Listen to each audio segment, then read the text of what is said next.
Hey guys, what's up? All right, welcome back. You guys this week wanted to hear about how foods that are secretly sabotaging your weight loss. And for good reason, because this can be very, very confusing. I know a lot of women think they're doing everything right, they're eating healthy, and that's why you're frustrated because you're not losing weight. And you're like, I'm eating healthy foods. I don't understand. I'm eating clean. But here's the thing at this age, as we're experiencing the hormonal fluctuations of perimenopause and then menopause, it's not just about eating healthy, it's about eating hormone friendly, and they're not necessarily the same. So I'm going to go through some of the common ones today and let me know if you see yourself in this. And then I'm going to go through what to do instead. So some of the very common ones I see is number one, fruit smoothie, healthy, right? Obviously, fruit is healthy. Don't listen to what everybody's telling you. Fruit is a healthy food.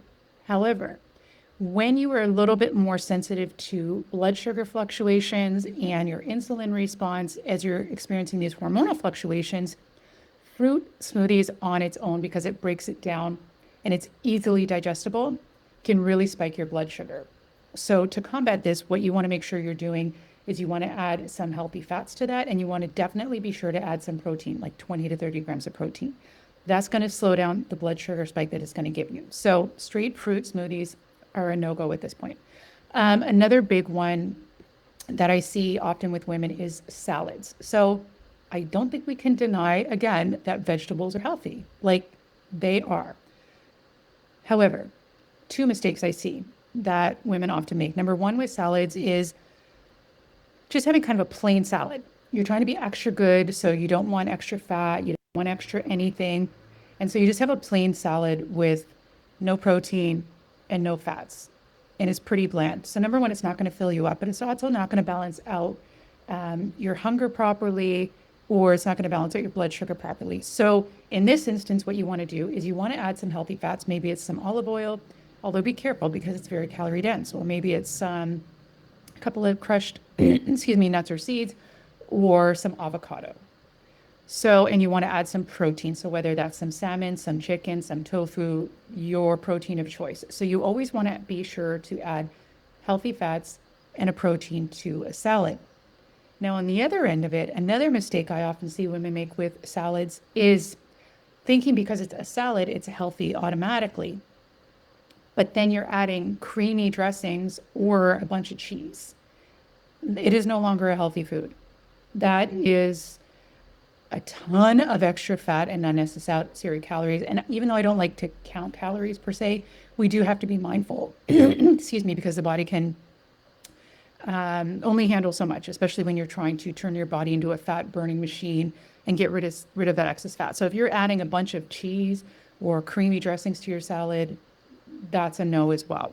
So we want to have a nice healthy balance of healthy fats, like a nice cold pressed olive oil, some avocado, a sprinkle, because I'm going to get to that later, of nuts and seeds, and a nice protein source, a nice grilled protein. So that's one. Another one, which is a biggie that I see as well, is thinking because it's healthy, it's good for weight loss. This is going to come in the form of foods that are very, very calorie dense, like trail mixes. Trail mix, if it's taken care of, if it's not fried, if it's taken care of the right way. Um, I mean, nuts are healthy, seeds are healthy, but again, they're extremely dense in fat and calories. So it is very easy to overdo it. So even though you think you're doing everything right, portion control does come into effect here. It really does. It's easy to overdo it. Another one is granola bars. Excuse me. Granola bars can have a lot of hidden sugars, or they might not have enough protein or healthy fats or the right combination of stuff to actually keep you full. Protein bars, and another biggie is dried fruits. Dried fruits are concentrated sugar. So while you have a full fruit, which has got the fiber and a high water content intact, which is great, when you're looking at dried fruits, even though you think fruit is healthy, dried fruits are concentrated with sugars. And think of if you ever had any, it is really, really, really easy to overdo it on those. Another biggie I see, and I actually saw this on a video online that a lady did that said she was a nutritionist. I don't really think so, because She was making a smoothie and she said, I'm just going to add a tablespoon of almond butter. And I was watching it like, what the heck? The teaspoon that she was adding was high like this. And I would suggest that was a solid 8, 9, 10 tablespoons of almond butter. Swear to God, I couldn't believe I was watching it. And even the comments, most people were like, it's not a tablespoon.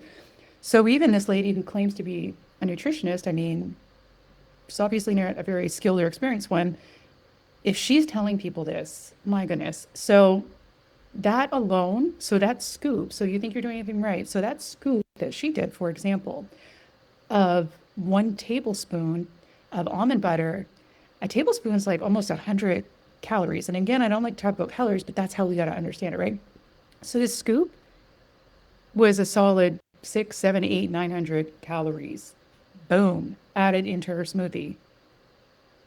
And people wonder why they're not losing weight. That's a big one. So to be a total buzzkill today, if you haven't done it yet, what I would suggest you do, if you like nut butters, eat peanut butter, almond butter, cashew butter, whatever, take an actual tablespoon, put it in there and take a butter knife and flatten it off the top.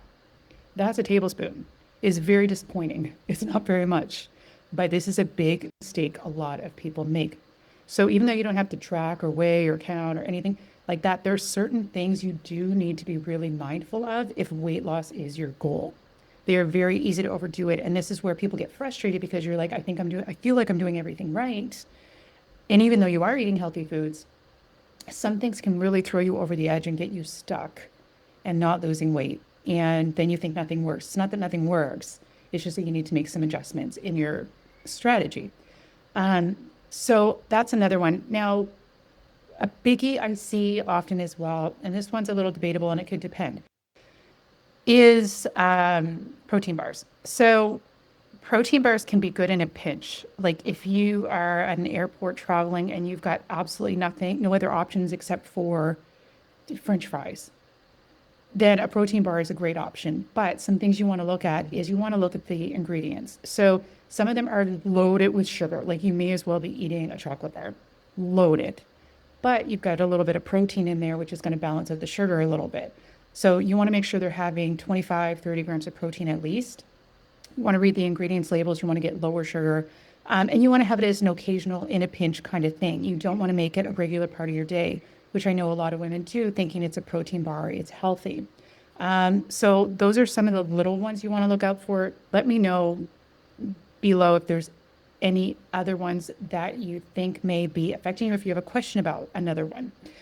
Because at this stage of the game, and another thing I want to mention, if you're in doubt, a good rule of thumb is you want to, when you have something, pay attention to how you feel.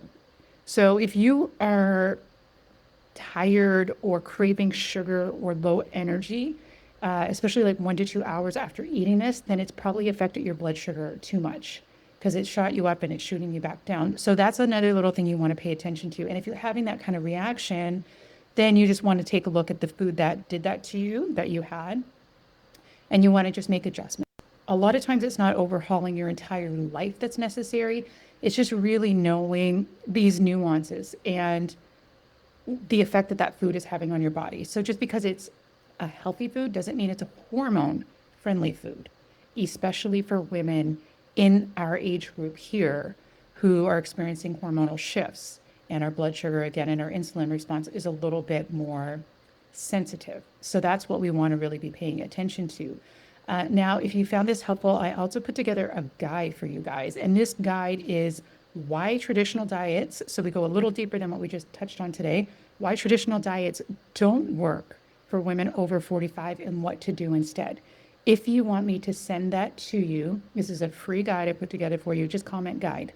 That's it. And I will send that off to you. Any questions, comment below. Let me know. If you want the free guide, comment guide.